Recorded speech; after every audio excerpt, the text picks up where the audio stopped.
नमस्कार, प्रणाम। मैं हूं निर्दमन तिवारी। स्वागत है आप सभी का अधिवक्ता महोदय में। आज के अपने इस वीडियो में हम बात करने वाले हैं लखनऊ विश्वविद्यालय एलएलबी ऑनर्स 8th सेमेस्टर के आपके अगले पेपर के बारे में, जो है कॉन्स्टिट्यूशनल लॉज का। आपका जो 8th सेमेस्टर के कॉन्स्टिट्यूशनल लॉ का पेपर है, इसमें 10 ऐसे कौन से बड़े टॉपिक्स हैं जहाँ से सवाल आने की उम्मीद है, जो पुराने वर्षों के आधार पर अगर हम कहें तो कौन से 10 सवाल आपके लिए बड़े आ सकते हैं, उनकी हम एक एक करके चर्चा कर लेते हैं। तो जो आपका पहला सवाल है वो आपका सीवीसी से है, सेंट्रल विजिलेंस कमीशन से, केंद्रीय सतर्कता आयोग। और सेंट्रल विजिलेंस कमीशन में पब्लिक करप्शन को लेकर के, पब्लिक करप्शन से बचने के लिए जो ये केंद्रीय सतर्कता आयोग बनाया गया था, उसके विषय में जो पूरा एक्ट है, लाइक पावर, फंक्शंस, कॉन्स्टिट्यूशन, कौन लोग अपॉइंट होते हैं, तो सेंट्रल विजिलेंस कमीशन से आपका पहला सवाल आना है, उसको खूब कायदे से पढ़ने की ज़रूरत है। दूसरा सवाल आपका राइट टू इन्फॉर्मेशन एक्ट से है। राइट टू इन्फॉर्मेशन एक्ट 2005 से है, और उस एक्ट के जो भी फीचर्स हैं, सेलिंग फीचर्स हैं, उनको खूब कायदे से पढ़िए। और कौन सी ऐसी सूचनाएँ हैं जो दी जा सकती हैं, कौन सी सूचनाएँ हैं जो आप नहीं मांग सकते हैं, कहाँ पे अपील कर सकते हैं, अधिकारियों की नियुक्ति कैसे होती है, जो भी राइट टू इन्फॉर्मेशन एक्ट में जो भी अधिकारी हैं, प्राधिकारी हैं, अथॉरिटीज़ हैं, उनकी अपॉइंटमेंट कैसे होती है। तीसरा सवाल आपका है स्टेट के सॉवरेन और नॉन सॉवरेन फंक्शन को लेकर के, कि कौन से फंक्शन हैं स्टेट के, जब स्टेट कौन से ऐसे काम करेगा जो कि सॉवरेन माने जाएंगे, जो कि माने जाएंगे कि स्टेट का फंक्शन है, संप्रभु काम है वो, और कौन से ऐसे फंक्शन हैं जो नॉन सॉवरेन माने जाते हैं।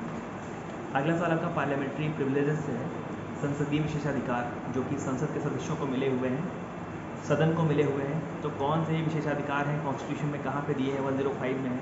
और जब आप पार्लियामेंट्री प्रिविलेजेस को पढ़ रहे हैं तो संसदीय विशेषाधिकार में आप केंद्र में और राज्य में दोनों ही जगहों पर जो भी विधायिका के लोगों को ये विशेषाधिकार मिले हुए हैं, चूँकि वो सदन के सदस्य हैं, तो उनको पढ़ करके आइए।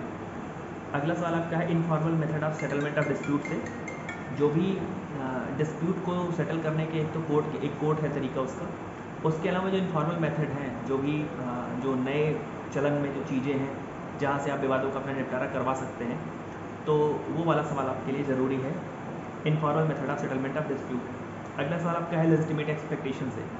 लेजिटिमेट एक्सपेक्टेशन का जो प्रिंसिपल है वो क्या है, किस केस में है, किन केस लॉज में उसको पुष्ट किया गया है, मजबूत किया गया है। और मुझे लगता है एडमिनिस्ट्रेटिव लॉ का ये टॉपिक है, लेकिन ये आपके लिए ज़रूरी है, आपका सवाल यहाँ से आने की उम्मीद है। अगला सवाल आपका है डिक्लेरेटरी जजमेंट से।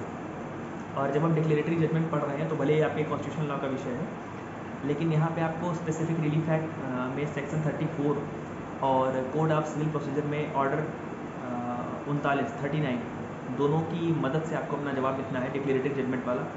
तो जब भी आप डिक्लेरेटरी जजमेंट लिख रहे हैं तो वहाँ पे सारे 34, सेक्शन 34 और सीपीसी में ऑर्डर 39 को पुट करिए, डालिए। अगला सवाल आपका स्टॉपल एंड वेवर से है। स्टॉपल मीन्स विबंधन, वेवर मतलब त्यजन, त्याग करना। तो स्टॉपल और वेवर दोनों प्रिंसिपल्स को कायदे से पढ़िएगा। और अंतिम सवाल है principle of NMJ, principle of natural justice. तो नेचुरल जस्टिस का मतलब क्या होता है, किन चीज़ों को फॉलो करने पे कहा जाता है कि प्रिंसिपल ऑफ नेचुरल जस्टिस को फॉलो किया गया है, कौन सी ऐसी चीज़ें हैं जो की जाएँ तो ये कहा जाएगा, ये माना जाएगा कि प्रिंसिपल ऑफ नेचुरल जस्टिस का वायलेशन हो रहा है।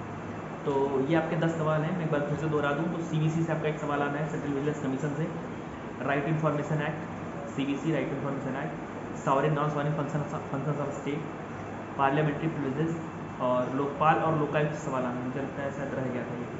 तो लोकपाल लोकायुक्त, जिसको ओम्बुड्समैन समझते हैं, हम लोग इंग्लिश में समझते हैं, तो लोकपाल लोकायुक्त में वही चीज़ें हैं जो सीबीसी के लिए हैं। उस एक्ट के पहले तो थोड़े फीचर देखिएगा, और उसके बाद लोकपाल की नियुक्ति, लोकायुक्त की नियुक्ति कौन कर सकता है, कौन लोग, इसका एलिजिबिलिटी क्राइटेरिया क्या है, कौन लोग ये बन सकते हैं, उनका टर्म कितने दिनों का होता है, उनके पास पावर क्या है, उनका फंक्शन क्या होता है जो उनको डिलीवर करना होता है।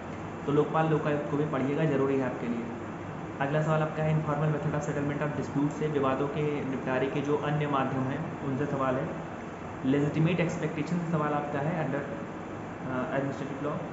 अगला सवाल आपका डिक्लेरेटरी जजमेंट से है, और जब आप डिक्लेरेटरी जजमेंट में कह रहा हूँ, जब आप लिखिएगा तो वहाँ पे SRA 34, सेक्शन 34 और ऑर्डर 39 को जरूर लिखिएगा, सीपीसी और SRA की मदद से। और अगला सवाल आपका स्टॉपल एंड वेवर से है, स्टॉपल एंड वेवर के सिद्धांत से है। और अंतिम सवाल आपका नेचुरल जस्टिस से, प्रिंसिपल ऑफ नेचुरल जस्टिस से। तो ये आपके 10 बड़े सवाल हैं आपके कॉन्स्टिट्यूशन लॉ के पेपर के लिए, LLB ऑनर्स 8th सेमेस्टर के लिए। और उम्मीद करता हूँ कि आपको यहाँ से मदद मिलेगी, और इन सवालों की मदद से आप अपना पेपर बढ़िया अच्छा कर पाएंगे। तो ढेर सारी शुभकामनाएं आप सभी को। और जो आपका मुझे लगता है शायद एक पेपर और बचा होगा, उसके विषय में सवाल लेकर के मैं जल्दी आ जाऊँगा। तो ढेर सारी शुभकामनाएं। प्रणाम।